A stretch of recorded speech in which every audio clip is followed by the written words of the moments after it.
Hi, this is Janine Bolon with Kitti Andrews, and I am known as the Thriving Solopreneur. And you've probably seen me on the radio shows and the broadcasts that I have done. But today is special. We're not really going to talk about the shows I've done or what have you. Today, it's all about decluttering your life. And we're going to specifically talk with Kitti Andrews about how to declutter emotionally, because let's face it, the last couple of years have been fun, haven't they? As all kinds of stuff has just really kind of gone nuts. So just a real quick introduction about Kitti. Kitti Andrews is the founder of CEO of Declutter the Brain. She works with coaches, consultants, entrepreneurs to kind of organize their space, streamline their thoughts so that they can attract those premium clients that they're after. She's also known as your thought organizer. Kitti believes that physical clutter and the lack of concentration are incredibly closely related. She has 20 years of experience helping people to get their surroundings under control and has led them to create the step-by-step ONE system, the ONE system, that has helped her clients go from broke and overwhelmed to organized and focused. So today, Kitti and I are going to not only talk about her step-by-step system, but we have a very personal message with you today, and that is dealing with emotional clutter, especially as it pertains to grief. Now, grief is something that a lot of people don't like to talk about, especially if you're in American culture. And that's because the whole concept of death is not something we like to discuss. But you find out that as you hit 45 and 50 years of age, things start happening in your life. And so today I want to say thank you so much for being with us today, Kitti, to talk to us about decluttering emotionally. My pleasure, Janine. Thanks for having me back. Let's do this. Let's dive into this. This is the second episode. We're in a 4-part series with Kitti, and today we're dealing with the emotions. We dealt with physical clutter previously, but now we're going to deal with the emotional clutter. Talk to us about what you've been through here recently, where you actually had to use your own processes because of what was occurring in your own life. Oh, good heavens. Well, you know what it's like being, excuse me, COVID hitchhiker from last month's trip to Boise. When you're an entrepreneur, coach, consultant, whatever, you have a lot on your plate. You're already managing, you're juggling a lot of hats. And then, of course, if like you have children as well, then it compounds it anymore. What I'm trying to say is that your mind is already juggling all of this clutter as it is. And then when what is unfortunately the inevitable, we don't like it, but the death and taxes, right? When that happens, it's one more thing that we have to process, and it is one of the most difficult things in the world to process at the best of times, if you have nothing else on your mind, because there are a myriad of emotions that go through that you have with every single person in your life, whether it's your client or your spouse or your parent or your cousin that kicked you under the table when you were a kid, and you've always had rivalry. You have all of these different emotions to process, and they all surface at once, and you try to keep them down. Now, personally, my father I didn't know that he was declining, but then he finally was taken to hospital in mid-February, and he lasted about 3 weeks. And I went to see him.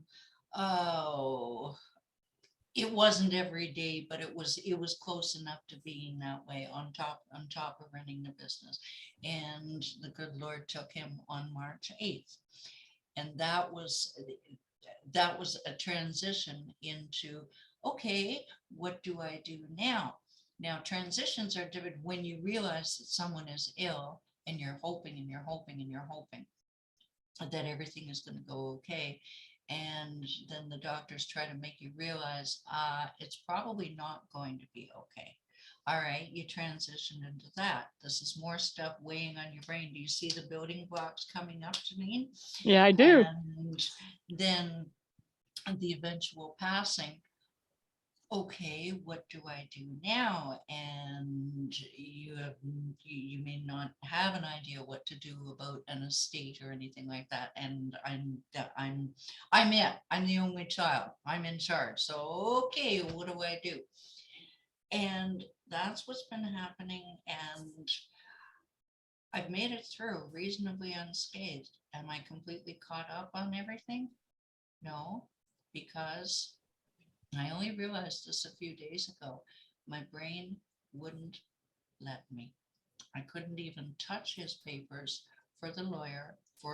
Some of it got done, but the bulk of it, I realized my brain has not been ready until just this past weekend because it was still processing all of this other stuff. And imagine, if you will, walking through a fog, walking through a quicksand fog of emotions and the things that you should do for or must do about that person. And then on top of it, still the business and children, if you have them, stuff like that.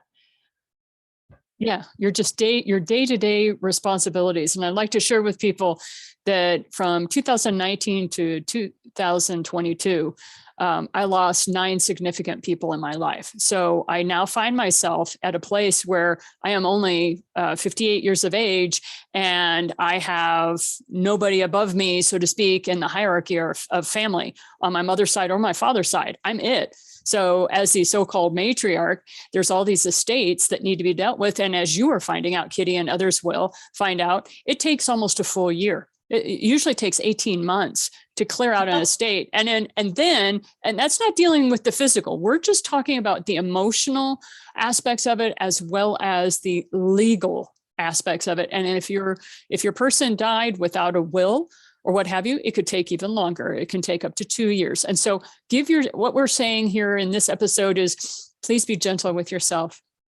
Give yourself opportunities to process and have time, like Kitti was talking about. It took her until, June. Her father passed in March, but it took until June before she was ready to tackle the paperwork that wasn't urgent, wasn't required, just needed to be sorted. So help us out here, okay? Say we're going through a lot, whether it's a medical condition, it doesn't necessarily have to be the death of a family member. It can be something else.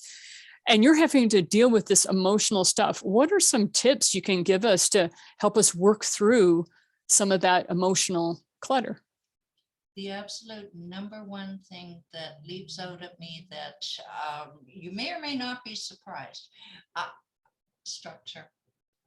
Structure is daily structure is, I would say, the only the number one thing that has kept me going through the holidays, which are crazy, and then all of the rest of it. And do I have a moment to explain where? Hey, please do. Yeah, talk to us about your structure. Your daily, and I talk about this a lot because I feel it's so important. If you don't keep to your structure, and it's very easy to deviate, and you don't have to be as military as I am, that you're getting up at 5:09 and not 5:10 kind of thing, right? But if you have and maintain the same structure of getting up at the same time, going to bed at the same time, having your food already pre-prepared so you can pull your breakfast, especially breakfast, out of the freezer. If I don't have it ready, I won't eat. I plain and simple will grab a good jar of peanuts and go. It has to be ready for me. If I know what I'm going to wear in the morning, just pull it out. All of these kind of things, doing the same thing at the same time, even in the midst of the chaos that's around you. I would say to the doctors, I'm sorry, I can't do anything about this until 10 a.m.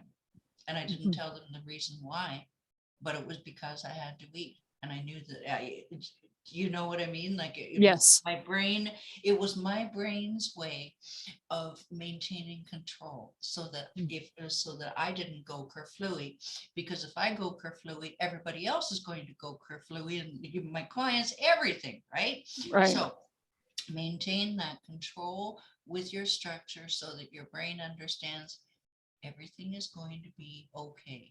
You are in control. It just might take a while, but that is the number one. Would you like to comment on that? Well, that's one of the things I love about working with you is in my own personal experience is I've been getting up at 4:09. This is why we were joking for years. So when we had these deaths in the family, the very first thing I noticed was that I needed to go to bed regularly at 9:15, 9:30, so I could get up at 4:09 because I needed more sleep. I was running on 5 and 6 hours of sleep without any difficulty.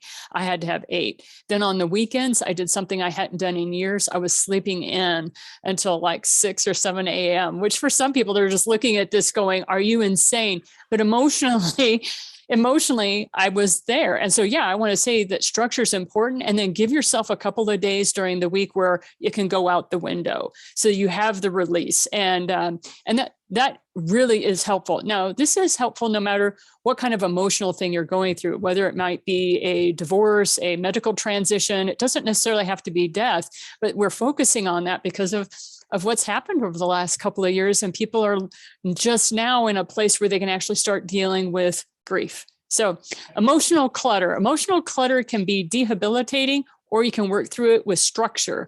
What else would you recommend that people do?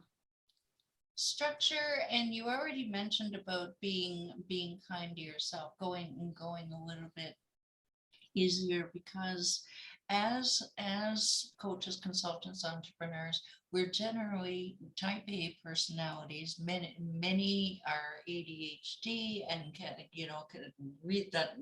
really be hard on themselves. They expect everything to be the same. Well, guess what, Sunshine? It isn't the same. And yeah, I know you should be able to. Why can't I? ... Cut it out. Stop. Mm-hmm. All right. Just realize that that's very, very difficult to do. And I'm trying to think of the other thing. Make sure that you tell people that, and I don't mean go on and on about what's happening in your life, but during that time when my father was ill, I was still doing interviews and running business and this and that and the other thing. And I told a perfect stranger podcaster, I'm doing what I can here. This isn't you're not looking for sympathy. You're just looking for, maybe you are looking for a little sympathy, but in a way that support, that they'll cut you some slack if you make a typo in your letter or something like that, right? They'll just they will help you to go easier on yourself. And they'll say, hey, do you want to reschedule? And no, and then you've got a little bit of control, and it's just helping you keep it together. But don't, yeah, I guess my suggestion is don't make yourself a hermit. Reach out to people, reach out to people maybe you haven't reached out to in a long time. You don't even need to tell them anything that's happening in your life. You can just make sure that you don't try to go it alone, I think is what I'm trying to say here. And that's very common with coaches and consultants and business owners. We're so used to going it alone. And sometimes you just need a little support. Even if you, in my case, so much was happening. And then there was a medical condition that happened with one of my children. At the same time, I was dealing with the death of 2 family members that I actually I had a couple sessions with a therapist. I had 3 sessions because I just needed to talk it out with somebody. So I recommend that you reach out. And so, Kitti, you have this beautiful one system that you use, and it's not just for physical clutter, it's mental clutter. You were telling me that there were like 4 areas. You were like, there's your head, your heart, your health, and your habits. So whatever way you want to talk about the one system, if you wouldn't mind sharing that with us. Love to. Now, in its original state, the one system was one. There was and still is. Um, the easiest way to get decluttered and stay that way for life. And it goes one room at a time, one area of that room at a time, and one thing at a time. Well, one room at a, I'll go through it in 15 seconds a piece, one room at a time, so that you're not, oh, I'll do a little bit in the spare room, but I'm going to get bored, so I'll do a little bit in the basement, and then I'll do a little bit in the kitchen. Your brain gets confused. It wants to start one thing and keep going on it. Otherwise, quite frankly, you forget where you were at when you come back to the original room. Moving on to one area of that room, same exact principle, because you may have so many piles of little clutter that, oh, start in the corner. You know, I've been meaning to do the closet. Geez, you know, the desk. I'm tired. And it doesn't get done that day. One thing at a time. Is it tedious? Yes. Is it time consuming? I'm afraid so. However, it teaches your brain each piece of paper, we'll go with paper, that you pick up, you start to retrain your brain. Then what was I thinking? I don't need bank statements. I can get them online. I will never look at them. Magazines, you're in the Walmart, the checkout line, and you automatically reach for that magazine that you just threw 6 out. I don't need this, and you put it back in the rack. You're retraining your brain, but you can only do that slowly. And you can, professional, the organizers that come in and poof, everything is done, and that's great, but you don't learn anything. You don't, you learn by doing, and one thing at a time, it actually works. Now, you want to hear how it affects other pillars of your life? I'd love to hear that. I have put this to such use this year out of necessity. Right. Because I started and this was in March, when I would stand in the morning, you know, you're brushing your teeth, and the brain is just, I have so much to do, so many emails, and panic starts to set in, panic and overwhelm. And I'm not the first one, and I won't be the last to say that. And I said to myself right then, the cat wasn't even here. I said to myself, I can only do one thing at a time. And that has been my mantra. So when I think of that pile of emails, I can only answer one at a time. Again, being kind to yourself. Or the bunch of food prep to do for the week. Well, I can either make salads or I can make soup, but I can't do them both simultaneously. I'm going to do one and be happy of doing that. Or if in the habits pillar, for example, I only change one habit at a time, get used to it. In health, same deal. Don't try to completely refab your diet all across the board, one thing at a time. Relationships, if you have spirituality, the heart, if you have a few things that are bothering you, relationships, for example, or the workplace or something like that, don't try to deal with both of them at once. Do one at a time. Your brain, it's not that you can't, but you can't do it, I find, as effectively as if you focus and concentrate on just the one, and at least get some of that put to bed, and then you can move on to the next one. When you have a million things happening, like what we've been talking about with the grief process or life happening, right? Right. When life happens, well, that is the survival. That's what's taken me through the last few months, and I suspect that's what has helped you, is just saying, all right, okay, kids, you're next. What do you need? All right. Clients, what do you need? All right, and put them all in little categories and make sure everybody is looked after, but you can't look after the kids and the clients at the same time, simultaneously. Right? Yep. Yeah, it's an impossibility. And what's interesting is our society really doesn't help us, because they'll actually say on job interviews and in job forms, must be a multitasker. Like you have to do multiple things at once. This is true. You can have multiple projects running at once, but as far as you as a human being, you can only focus on one thing at a time. And what I find fascinating is no matter how much we get evolved, how much progress, what have you, our brain doesn't change. It still can only do one thing at a time. Now, I've had people say, well, I can do more than once. I can do this, I can do that. And I just smile and grin at them. And I'm like, you have become very efficient at changing your focus quickly and going back.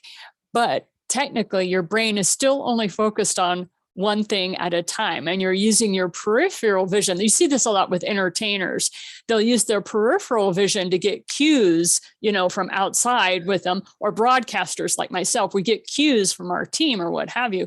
But literally, we're only focused on one thing at a time, and that's the broadcast. When I'm doing a broadcast, I'm not thinking about my children, I'm not thinking about my health, I am focused on the person I'm interviewing and the broadcast. And so that's what I like to say. You can have multiple things going on at once, but you're only focused on one thing at a time. Your projects are still running, but you're only focused on one thing at a time. So help us out. All right. I love your one system for this one thing, for the aspect that you do one room at a time, one area at a time, and one thing at a time. And that is near and dear to my heart, because people are always asking me, oh my gosh, Janine, how do you get so much done? How do you do so much? And I always tell them the same thing, and they don't like it. I go, because I only focus on one thing at a time. And they're like, how is that even possible? So Kitti, how is that even possible? How is what even possible? Well, how do you do one thing at a time, and you're as productive as people like you? You're an incredibly productive individual. You're very efficient with your time. How is that possible when you're only focused on one thing at a time? Because first, let me interject and say that I am in awe of you. So there. No, thank you. You're very kind. Once I found out more about you, I went, how does she do it? And to answer the question, I would say that the how is because if you're only focusing on one thing at one time, you get it done more efficiently. You get it done more quickly. You focus completely on that. Like my writing at 5:30 in the morning, I am only focused on that for an hour and a half, and it gets done. Bam, my brain knows I don't have to look at it again. You just do a better. Well, here's another thing: you don't make mistakes. You do a better job because if you make a mistake, you have to go back and fix it. Better to do it right the first time, nail it, and then you don't have to think about it. Using mental energy effectively has been a huge part of my message lately, because so many things are out there plotting and scheming to take away your mental energy, like the news, like the social media, just to name two, that we have to be vigilant to guard that precious resource, and guarding it by just focusing on one thing, doing it well. Next, move on to the next thing. Next, move on to the next thing. I don't, yes, I was going to say I don't recommend my kind of military structure, but frankly, I do. Right. It works very effectively for you. It works very effectively for me. And that's how we're able to accomplish a lot. A lot of people see it as discipline, and that is a bad word because they're used to that being an external locus of control. They're used to discipline being forced upon them. It's totally different. I have set up this discipline for myself. Why? Because I'm very effective. It makes me happy. I have things set in place that bring me joy, and I look forward to it. And another thing, you and I talked about this earlier, and that is when it comes to creatives, and business owners are a part of that category, realize your 100% is somebody else's 70%. And what I mean by that is you're holding yourself to a level so much higher than other folks. And so what I want to encourage you, the reason why I get so much done is I only operate to 70% of my capacity. I do not operate at 100%, operate at 70%. And that was the key for me. All of a sudden, something clicked in my brain. I got it 70% there, and I'd ship off content. I'd get it 70%, and I'd ship off my books. I'd ship off, and then I'd have other people do editing and cleaning up. So this is something that people say, how can you get so much accomplished, Kitti? How can you get so much accomplished, Janine? And I'm like, because I only go to 70% and I ship it off and let other people do the rest of it. And that's how you're able to get so much done. So operate at 70%, because as we like to say in academia, C equals diploma. So just a little reminder to our perfectionists and our ADHD people out there. Yeah. They get a little wrapped up. So let's talk about your downloadable that you're so willing to give to people, your 7 easy steps to conquer your physical and mental clutter. And yes, we have been talking about emotional clutter, but as Kitti likes to talk about, if you can work that brain case of yours, it's amazing how it infiltrates the rest of your life. So talk to us a little bit about this downloadable for people. All right. Well, it comes with pretty colors. Yay! I like that. And it's arranged under the acronym of control. Probably not surprisingly. Say, for example, control, the C in control is commit to doing what it's going to take to get your home or because physical and mental clutter are so intertwined, but it affects everything. But let's say the home, commit, make a decision, and then once a week do something about it. Anyway, it goes through the CONTROL, and the steps are meant to be followed in order. Now, yeah, I know you want to jump ahead, little Miss or Mr. Overachiever, and you want to jump to the last thing. Well, it doesn't work that way. Mm-hmm. It really doesn't, because the L stands for love. Love the home that you're in and appreciate it. Well, you can't really do that until you do all the other steps. It comes with 7 short little videos, about 3 minutes a piece by yours truly, because sometimes it can be, decluttering is an overwhelming process, and it can be a very lonely one too. If you're feeling shame about your surroundings, if you don't want to reach out, if your partner is ragging on you because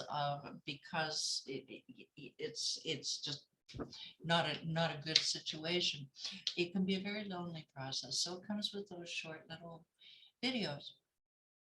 And I've downloaded her downloadable, and I've listened to the videos, and it's one of those things I do once a quarter because I'm working on a different area of my house.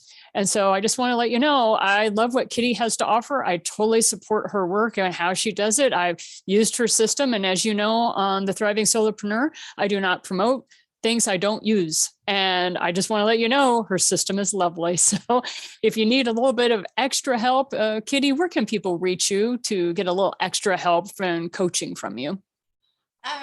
Either through social media, or your fastest way is to go to declutterthebrain.com and book a call there. The link is there. Yeah, that's really the easiest way. Okay. Yeah, we'll definitely do it. Thank you for taking time out of your very busy schedule to be with us today. I really appreciate it. Always a pleasure, Janine. Thank you. And thank you, my fellow creative, for listening to the Thriving Solopreneur and giving us your time today. Kitti Andrews is somebody that you can definitely trust, and she is worth every penny you may spend on the decluttering of your life. It's always nice to be with somebody, walking hand in hand with someone. And I highly recommend that you give her a call. And if I can ever be of assistance for you, if you are an author, I am currently running the 99 Author Project. Do look me up, and I would love to be able to chat with you. Until then, have a great day, and we'll see you soon. Bye now. Bye.